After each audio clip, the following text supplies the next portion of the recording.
ಎಲ್ರಿಗೂ ನಮಸ್ಕಾರ. ಇವತ್ತು ನಾನು ಮಾತಾಡೋದು ಒಂದು ದೊಡ್ಡ ವಿಷಯದ ಬಗ್ಗೆ. ದೇಶದ ರಾಜಕೀಯ ಹೆಸರು ಬಳಸಿ ಒಂದು ಕುಟುಂಬದ ಹುಡುಗ ಅವನ ಜೀವನನೇ ಕಳ್ಕೊತಾನೆ. ಕಾನೂನು ಮುಂದೆ ನಾವೆಲ್ಲ ಒಂದೇ ಅಂತ ತೋರಿಸ್ಕೊಟ್ಟಿದ್ದಾನೆ. ನಮ್ಮ ದೇಶದ ಮಾಜಿ ಪ್ರಧಾನಿ ಮೊಮ್ಮಗ ಅವನು.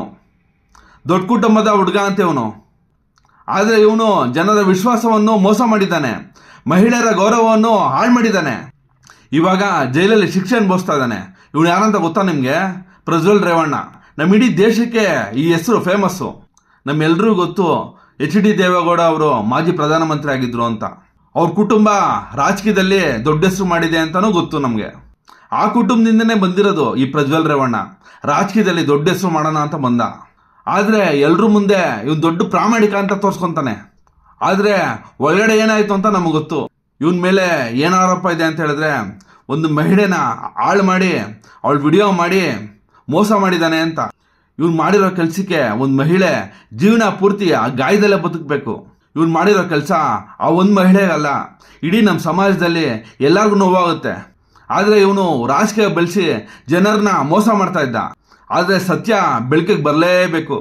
ಇವನು ಮಾಜಿ ಪ್ರಧಾನಿ ಮೊಮ್ಮಗ ಆಗಿರ್ಬೋದು, ಇಲ್ಲಾಂದ್ರೆ ಪೊಲಿಟಿಕಲ್ ಬ್ಯಾಕ್ಗ್ರೌಂಡ್ ಇರ್ಬೋದು, ಇವನಿಗೆ ದುಡ್ಡಿರ್ಬೋದು, ಏನೇ ಇದ್ರೂ ಮಾಡಿದ ಪಾಪ ಮುಚ್ಚೋಗಲ್ಲ. ಈ ಕೇಸ್ ನೋಡಾದ್ಮೇಲೆ ಎಲ್ಲರಿಗೂ ಭಯ ಬರಬೇಕು. ಕಾನೂನು ಮುಂದೆ ಎಲ್ಲರೂ ಒಂದೇ ಅಂತ. ಇವನಿಗೆ ಯಾವುದೇ ರೀತಿ ಫೆಸಿಲಿಟಿ ಇಲ್ಲ ಜೈಲಲ್ಲಿ. ಸಾಮಾನ್ಯ ಕೈದಿಯಂತೆ ಇವನು ಅಲ್ಲಿರಬೇಕು. ಇವನಿಗೆ ಜೈಲಲ್ಲಿ ಕೆಲಸ ಸಿಕ್ಕಿದೆ. ಲೈಬ್ರರಿಯಲ್ಲಿ ಕ್ಲರ್ಕು, ಬುಕ್ಸ್ ಎಂಟ್ರಿ ಮಾಡಬೇಕು, ಬುಕ್ಸ್ ಕೊಡಬೇಕು. ದಿನಕ್ಕೆ 522 ರೂಪಾಯಿ ಸ್ಯಾಲ್ರಿ ಇವನಿಗೆ. ರಾಜಕೀಯದ ದೊಡ್ಡತನ ಇಲ್ಲ, ವಿಶೇಷ ಟ್ರೀಟ್ಮೆಂಟ್ ಏನೂ ಇಲ್ಲ ಇವನಿಗೆ.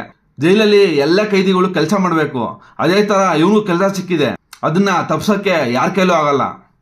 ಇದು ಇವನಿಗೆ ಶಿಕ್ಷೆ ಅಲ್ಲ, ಇದು ಒಂದು ಪಾಠ ಇವನಿಗೆ. ಅವನ ಲೈಫ್ನ ತಿತ್ಕೊಬೋದು ಒಳಗಡೆನೆ. ಸ್ನೇಹಿತರೆ, ಇದು ಕೇವಲ ಒಂದು ಕುಟುಂಬದ ಸಮಸ್ಯೆ ಅಲ್ಲ, ಸಮಾಜದ ಸಮಸ್ಯೆ.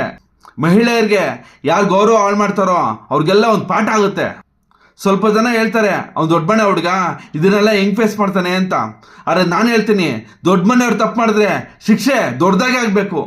ಅವ್ನು ಮಾಡಿರೋ ತಪ್ಪಿಗೆ ದೊಡ್ಡ ಮನೆ ಆದ್ರೇನು ಯಾರಾದ್ರೇನು ಶಿಕ್ಷೆ ಖಂಡಿತ ಆಗಲೇಬೇಕು. ಇವನೊಬ್ಬನಿಂದ ಸಮಾಜಕ್ಕೆ ಒಳ್ಳೆ ಮೆಸೇಜ್ ಹೋಗುತ್ತೆ, ತಪ್ಪು ಮಾಡಿದ್ರೆ ಶಿಕ್ಷೆ ಅನುಭವಿಸ್ಲೇಬೇಕು ಅಂತ. ಜೈಲಲ್ಲಿ ಇವನು ಎಲ್ರಿಗೂ ಬುಕ್ಸ್ ಕೊಡ್ತಾ ಇರ್ತಾನೆ. ಆ ಬುಕ್ಸ್ ಕೊಡಬೇಕಾದ್ರೆ ಇವನು ಮಾಡಿರೋ ತಪ್ಪು ಇವನಿಗೆ ಗೊತ್ತಾಗುತ್ತೆ. ಇದು ಬರೀ ಶಿಕ್ಷೆ ಅಲ್ಲ ಇವನಿಗೆ, ಇದು ಒಂದು ಪಾಠ ಆಗುತ್ತೆ. ಈ ವಿಡಿಯೋನ ನಿಮ್ಮ ಫ್ರೆಂಡ್ಸು, ನಿಮ್ಮ ಫ್ಯಾಮಿಲಿ ಮೆಂಬರ್ಸ್ಗೆ ಎಲ್ರಿಗೂ ಶೇರ್ ಮಾಡಿ. ಮಹಿಳೆಯರ ಗೌರವವನ್ನು ಕಾಪಾಡೋಣ ಅಂತ. ದಯವಿಟ್ಟು ಈ ವಿಷಯದ ಬಗ್ಗೆ ಎಲ್ಲರೂ ನಿಮ್ಮ ಕಮೆಂಟ್ ಹಾಕಿ. ಅಧಿಕಾರ ಇದ್ರೂ ದುಡ್ಡಿದ್ರು ಕಾನೂನು ಮುಂದೆ ಎಲ್ಲರೂ ಒಂದೇ. ಎಲ್ಲರಿಗೂ ಒಂದೇ ಉತ್ತರ ಕೊಡಬೇಕು. ದಯವಿಟ್ಟು ಚಾನಲ್ನ ಸಬ್ಸ್ಕ್ರೈಬ್ ಮಾಡಿ.